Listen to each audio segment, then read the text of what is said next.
पहले पेटीएम, फिर आईएफएल और अब Kotak Mahindra bank. Reserve bank फिलहाल फ्रंट फुट पे है।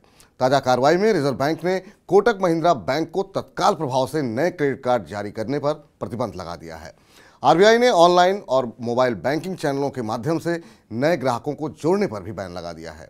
यानी कोटक बैंक ना तो नए क्रेडिट कार्ड जारी करेगा और ना ही नए खाते जोड़ेगा।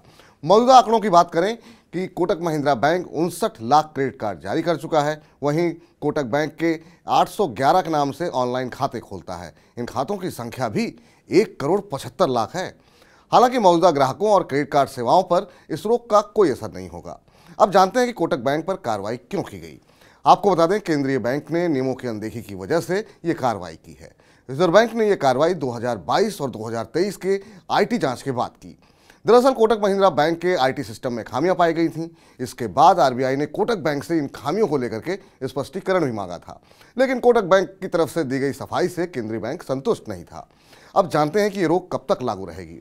इसके लिए बैंक द्वारा रिजर्व बैंक की मंजूरी के बाद एक्सटर्नल ऑडिट करवाया जाएगा। ऑडिट के पूरा होने के बाद यदि रिजर्व बैंक अपनी चिंताओं से संतुष्ट हो जाता है, तभी इस फैसले की समीक्षा की जाएगी और बैंक पर लगी रोक हटेगी।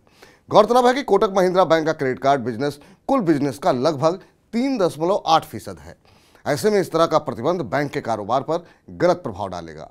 हालांकि रिजर्व बैंक के रडार पर आने वाला कोटक महिंद्रा पहला बैंक नहीं है। इससे पहले केंद्रीय बैंक ने दिसंबर 2020 में निजी क्षेत्र के सबसे बड़े बैंक एचडीएफसी पर भी नए कार्ड जारी करने और नए डिजिटल इनिशिएटिव शुरू करने पर रोक लगा दी थी। दरअसल केंद्रीय बैंक लगातार बैंकों के आईटी सिस्टम पर नजर बनाए रखता है। रिजर्व बैंक की हालिया कार्रवाई पर गौर करें तो पिछले महीने नियामक ने आईएफएल फाइनेंस को ऋण प्रबंधन में बड़ी खामियों के कारण नए ग्राहकों के लिए अपने गोल्ड लोन सेवा को तुरंत रोकने का निर्देश दिया था। आपको बता दें, गोल्ड लोन आईएफएल के कारोबार का 1/3 हिस्सा है। 31 मार्च 2023 तक कंपनी के ऑडिट में कई खामियां सामने आई, जिसमें सोने की शुद्धता और वजन पर अपर्याप्त जांच, नकद ऋण पर वैधानिक सीमाओं का उल्लंघन, मानक नीलामी प्रक्रियाओं का पालन नहीं करना और ग्राहक खाता शुल्क में पारदर्शिता की कमी शामिल है। इसी तरह आरबीआई ने लंबे समय तक नियमों का पालन नहीं करने पर 31 जनवरी को पेटीएम पेमेंट्स बैंक पर प्रतिबंध लगा दिया था। आरबीआई ने पीपीबीएल को अन्य प्रतिबंधों के साथ साथ नए डिपॉजिट और टॉपअप स्वीकार करने और ग्राहकों के खातों में क्रेडिट लेन देन से भी रोक दिया था। इसके अलावा ग्राहकों को अपने खाते और वॉलेट दूसरे बैंकों में ट्रांसफर करने के लिए 15 मार्च तक का समय दिया गया था।